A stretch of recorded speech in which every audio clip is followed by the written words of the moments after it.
ഫേസ്ബുക്കിനെ പറ്റി ഒരുപാട് ഇന്റലിജൻസ് ഉള്ള ആൾക്കാരും പഠിച്ചുകൊണ്ടിരിക്കുകയാണ്. ഫേസ്ബുക്ക് നല്ലതാണോ മോശമാണോ ഇങ്ങനെ ഒരുപാട് സ്റ്റഡീസ് ലോകത്ത് പല ഭാഗങ്ങളിലായിട്ട് നടന്നുകൊണ്ടിരിക്കുകയാണ്. അതിലും റിലയബിൾ സോഴ്സ് ഓഫ് ഇൻഫർമേഷനിൽ നിന്ന് ഒരു വിവരം കിട്ടിയിരിക്കുന്നത് വെച്ച് കഴിഞ്ഞാൽ APA എന്ന് വെച്ചാൽ അമേരിക്കൻ സൈക്കോളജിക്കൽ അസോസിയേഷന്റെ 119ാമത്തെ വാർഷിക കൺവെൻഷനൊക്കെ നടക്കുന്ന സമയത്ത് ഒരു റിപ്പോർട്ട് അവതരിപ്പിച്ചിട്ടുണ്ടായിരുന്നു. അതിൽ പറഞ്ഞൊരു കാര്യം എന്ന് വെച്ച് കഴിഞ്ഞാൽ ഈ ഫേസ്ബുക്ക് കൂടുതലായിട്ടും യൂസ് ചെയ്യുന്നത് നമ്മുടെയൊക്കെ മെന്റൽ സ്റ്റേറ്റസിനെ കുറച്ച് തകരാറിലാക്കാൻ ചാൻസ് വളരെ കൂടുതലാണ്. It's A kind of addiction എന്നാണ് അവർ പറയുന്നത്. കാരണം വെച്ച് കഴിഞ്ഞാൽ സ്ത്രീകളെ പോലുള്ള ആൾക്കാർക്കൊക്കെ ഏറ്റവും കൂടുതൽ ഈ ഫേസ്ബുക്ക് എന്ന് പറയുന്നത് അഡിക്ഷനുള്ള ചാൻസസ് കൂട്ടുകയാണ് ചെയ്യുന്നത്.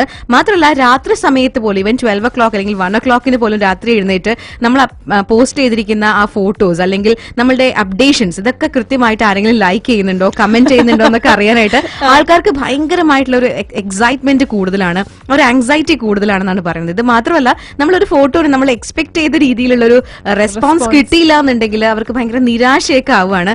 അറിഞ്ഞോ അറിയാതെയോ ഈ ഒരു നിരാശ അവരുടെ വർക്കിനെയും ലൈഫിനെയും ബാധിക്കുന്നു എന്ന് പറയുന്നു. ഉറക്കമില്ല, അതുപോലെ സമാധാനമില്ല, ഇങ്ങനെ ഒരുപാട് പ്രശ്നങ്ങൾ ജോലി സ്ഥലത്ത് പോലും ഒരുപാട് പ്രശ്നങ്ങൾ ഉണ്ടെന്നാ പറയുന്നത്. അതിന്റെ ഒരു കണക്ക് പറയുകയാണെങ്കിൽ ഈവൻ 5 മിനിറ്റ് കൂടുമ്പോൾ 1 മിനിറ്റ് ഇതിന് വേണ്ടി ആൾക്കാർ സ്പെൻഡ് ചെയ്യുന്നു. അത്ര ഒരു 8 hour ജോബ് ആണെങ്കിൽ മിനിമം 1.5 മണിക്കൂർ നേരമാണ് ഫേസ്ബുക്കിന് വേണ്ടി പല ആൾക്കാരും യൂസ് ചെയ്യുന്നത്. ഇത് ഒരാളുടെ കാര്യമല്ല, ലോകത്തുള്ള പല പല ഭാഗങ്ങളിലുള്ള ആൾക്കാരുടെയും ഒരു കണക്കാണ്. ഇപ്പൊ പലരും ഫോണിലൂടെ ഫേസ്ബുക്ക് ശരിയാണല്ലോ ഞാൻ ലോഗിൻ നോക്കുന്നുണ്ട് ഫോണിലും ലാപ്ടോപ്പിലും ഒക്കെ. ഡെയിലി ഈ അടിമയാണ് എന്ന് അറിയണമെന്നുണ്ടെങ്കിൽ നമുക്ക് ഇവരുടെ ഒരു കണക്കെടുത്ത് നോക്കിയാൽ മനസ്സിലാവും. ഡെയിലി 6 അല്ലെങ്കിൽ 7 hours ആണ് ഇവർ കമ്പ്യൂട്ടറിന്റെ മുമ്പിൽ ഇങ്ങനെ അനങ്ങാതിരിക്കുന്നത്. ഏറ്റവും കൂടുതൽ നേരം ഇങ്ങനെ സ്പെൻഡ് ചെയ്യുന്ന ആൾക്കാരെ കാണാൻ പറ്റും. ഇങ്ങനെയുള്ള ആൾക്കാർക്ക് തടിയൊക്കെ കൂടാനുള്ള സാധ്യത കാണുന്നു. പഠിത്തത്തിനെ വളരെയധികം ബാധിക്കുന്നുണ്ട്. കുട്ടികളൊക്കെ ആണെങ്കിൽ പണ്ട് ഇടയ്ക്കുള്ള സമയത്താണ് നോക്കുന്നതെങ്കിൽ സ്ഥിരമായിട്ട് മാറുകയാണ് ചെയ്യുന്നതെന്ന് പറയുന്നു. പിന്നെ ഓഫീസിലുള്ള കണക്ക് ഞാനിപ്പോ പറഞ്ഞല്ലോ, മിനിമം ഒരു 5 മിനിറ്റിന്റെ ഉള്ളിൽ ഒരു പ്രാവശ്യം ചെക്ക് ചെയ്യുമ്പോൾ 1.5 മണിക്കൂർ നേരമാണ് പോകുന്നതെന്ന് ആലോചിക്കുക. ഇനിയിപ്പോ അടുത്ത് തന്നെ മിക്കവാറും പല ആൾക്കാരും ഓഫീസിന്റെ കാര്യം പറയുകയാണെങ്കിൽ ഓഫീസ് സെറ്റപ്പിലുള്ള നമ്മുടെ എംപ്ലോയർ നമ്മുടെ വർക്കിംഗ് ടൈം കൂട്ടാനുള്ള എല്ലാ സാധ്യതയും കാണുന്നുണ്ട്. സാധാരണ ആക്ച്വലി ഒരു ഓഫീസിലെ വർക്കിംഗ് അതിനകത്ത് നമ്മൾ ബ്രേക്ക് ആറ് കട്ട് ചെയ്യാറുണ്ട്. അതുപോലെ ഫേസ്ബുക്ക് ആറും കൂടെ കട്ട് ചെയ്തിട്ടായിരിക്കും നമുക്ക് തരുന്നത്. അതിന് വേണ്ടിയിട്ട് നമ്മൾ തന്നെ ഒരു വഴി ഒരുക്കാതിരിക്കുക അല്ലെ.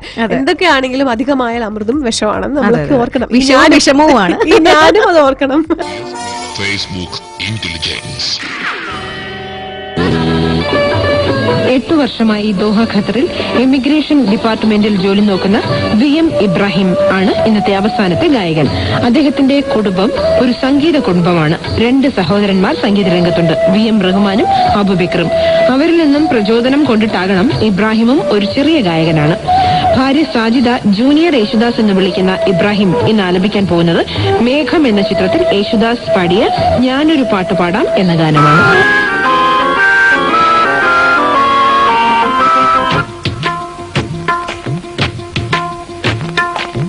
ഞാനൊരു പാട്ട് പാടാം, കുഞ്ഞുമണി വീണമിട്ടാം, പാട്ട് കേട്ട് പൂവാനാട്ടും. നാട്ടുമയിലെ നീ അറിഞ്ഞോ, കിള്ളിമുളം കൂട്ടിൽ പാടും കുറുമ്പിയാമെന്റെ കുറുങ്ങി തുമ്പിയെ താലി കെട്ടി കൊണ്ടുപോകും, ഞാൻ കൊണ്ടുപോകും. ഞാനൊരു പാട്ട് പാടാം, കുഞ്ഞുമണി വീണമിട്ടാം, പാട്ട് കേട്ട് പൂവാനാട്ടും. നാട്ടുമയിലെ നീ അറിഞ്ഞോ, കിള്ളിമുളം കൂട്ടിൽ പാടും കുറുമ്പിയാമെന്റെ കുറുങ്ങി തുമ്പിയെ താലി കെട്ടി കൊണ്ടുപോകും.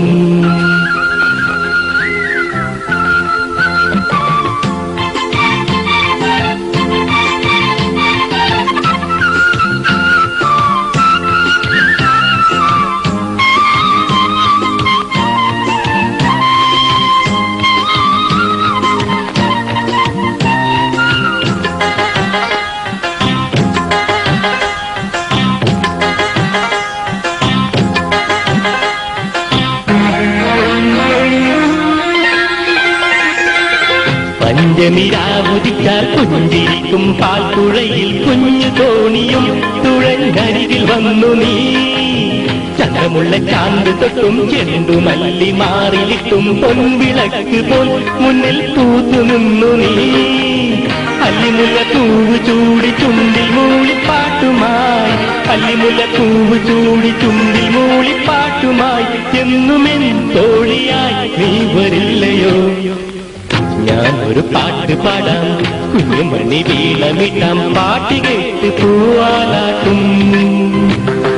നാട്ടുമയിലെ നീ അറിഞ്ഞോ, കിള്ളിമുളം കൂട്ടിൽ പാടും കുറുമ്പിയാമെന്റെ കുറുമ്പി തുമ്പിയെ